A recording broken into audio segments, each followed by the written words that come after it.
Good morning students. Myself doctor Shalini Pandey. और आज के वीडियो में हम पढ़ेंगे कि जो बेसिक फूड ग्रुप्स हैं वह क्या होते हैं। तो आइए पढ़ते हैं कि आधारभूत खाद्य समूह क्या होते हैं। तो जैसा कि हम सभी जानते हैं कि जो हमारा फूड है उसमें कई प्रकार के भोज्य पदार्थ शामिल होते हैं और सभी खाद्य पदार्थों और भोज्य पदार्थों का जो पोषणीय कंपोजिशन है या न्यूट्रिएंट कंपोजिशन है वह अलग अलग होता है। तो जब प्रत्येक खाद्य पदार्थ की पोषणीय गुणवत्ता अलग अलग है, उनमें अलग अलग प्रकार के पोषक तत्व पाए जाते हैं, तो एक व्यक्ति के लिए यह संभव नहीं है कि वह सभी अ, खाद्य पदार्थों के या भोज्य पदार्थों में कौन कौन से न्यूट्रिएंट पाए जा रहे हैं उन सबका हिसाब रख पाए या उन्हें याद कर पाए। तो इसीलिए जो हमारे पोषण वैज्ञानिक हैं, उन लोगों ने क्या किया है, जो एक जैसे पोषणीय गुणवत्ता वाले जो खाद्य पदार्थ हैं, उनको एक साथ इकट्ठा करके एक समूह बना दिया जाता है और उसी समूह को हम कहते हैं आधारभूत खाद्य समूह। यह खाद्य समूह अलग-अलग देशों में अलग-अलग संस्थाओं द्वारा वैज्ञानिक आधार पर बनाए जाते हैं और भारत के संदर्भ में यह फूड ग्रुप्स आईसीएमआर द्वारा, Indian council of medical research के द्वारा बनाए गए हैं। और अभी 2020 में आईसीएआर ने नई अपनी डाइटरी गाइडलाइंस इंडियन के लिए रिलीज की है और उसमें भी उन्होंने इस फूड ग्रुप्स का जिक्र किया है। तो अगर हम इन शॉर्ट समरी में देखें तो खाद्य समूह एक जैसे समान पोषणीय गुणवत्ता वाले खाद्य पदार्थों का एक समूह है। तो उसमें क्या होता है कि एक जैसे पोषणीय गुणवत्ता और प्रकृति वाले जो खाद्य पदार्थ होते हैं, उनको हम क्या करते हैं, एक समूह में रख देते हैं। तो कौन सा खाद्य पदार्थ किस समूह में रखा जाएगा, यह उस बात पर निर्भर करता है कि उस खाद्य पदार्थ में कौन कौन से पोषक तत्व पाए जाते हैं। तो इसलिए एक जैसे पोषणीय गुणवत्ता वाले खाद्य पदार्थों को एक समूह में रखकर जब हम फूड्स का डिवीजन करते हैं तो उनको हम कहते हैं खाद्य समूह। तो जो खाद्य समूह है वह इसलिए बनाए जाते हैं कि कोई व्यक्ति है, अगर वह अपनी नॉर्मल कंडीशन में या किसी रोगी व्यक्ति के लिए डाइट की प्लानिंग कर रहा है या आहार नियोजन कर रहा है, तो उसका जो आहार नियोजन की जो प्रोसेस है उसको सरल बनाया जा सके। तो जो पोषणीय आवश्यकताओं की पूर्ति है उसको सही तरह से मैनेज करने के लिए जो फूड ग्रुप्स होते हैं वो अपना इम्पोर्टेंट रोल प्ले करते हैं। तो अगर हम आईसीएमआर का लेटेस्ट डिवीजन देखें तो उसके अनुसार जो बेसिक फूड ग्रुप्स हैं, जो बेसिक खाद्य समूह हैं, वह 10 प्रकार के हैं। तो जितने भी भोज्य पदार्थ हमारे पास उपलब्ध हैं उनको आईसीएमआर ने मुख्यतः 10 ग्रुप में बांटा है। तो जो पहला ग्रुप है वो है सीरियल्स और मिलेट्स का। तो जिसमें हमारे क्या आते हैं, अनाज है और खाद्यान्न फसलें हमारी आती हैं। तो इनमें मुख्य रूप से आते हैं राइस, व्हीट और अदर मिलेट्स और अदर सीरियल जैसे रागी है, ज्वार है, बाजरा है, यह सभी। तो जो सीरियल और मिलेट्स वाला जो ग्रुप है वो हमारे भोजन में कार्बोहाइड्रेट का क्या होता है, मुख्य स्रोत समझा जाता है।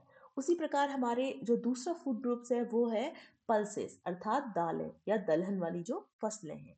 तो इसके अंतर्गत हमारे जितनी भी प्रकार की दालें हैं, अगर वो चना हो, चिकपी हो, काउपी हो, काउपी अर्थात लोबिया हो, मसूर हो, मलका हो, तो ये सारी जो दाल है वह पल्सेस की कैटेगरी में आती है।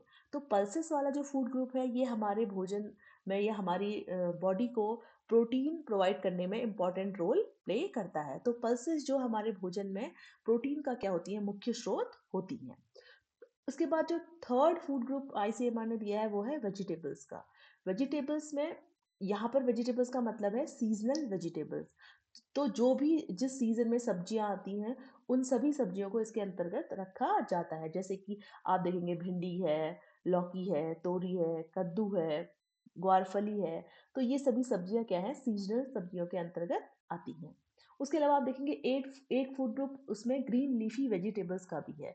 तो ग्रीन लीफी वेजिटेबल्स के अंतर्गत जो हरी पत्तेदार सब्जियां हैं वह सभी आती हैं, जैसे कि पालक है, बथुआ है, मेथी है, चौलाई है, या आपकी विभिन्न प्रकार की कैबेजेस हैं या लेटुस है, ये सभी हमारी ग्रीन लीफी वेजिटेबल्स का में आती हैं। तो जो वेजिटेबल्स है या ग्रीन लीफी वेजिटेबल्स है वह हमारे भोजन में आयरन का या विटामिन्स का एक इम्पॉर्टेंट स्रोत होती हैं।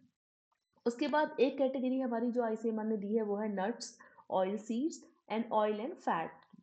तो इसके अंतर्गत जो भी हमारे नट्स हैं, जैसे कि हमारे अखरोट हैं, बादाम है, मूंगफली है, पिस्ता है ना? तो ये सभी नट्स और ऐसे सीड्स जिनसे हमें क्या प्राप्त हो रहा है? ऑयल प्राप्त हो रहा है।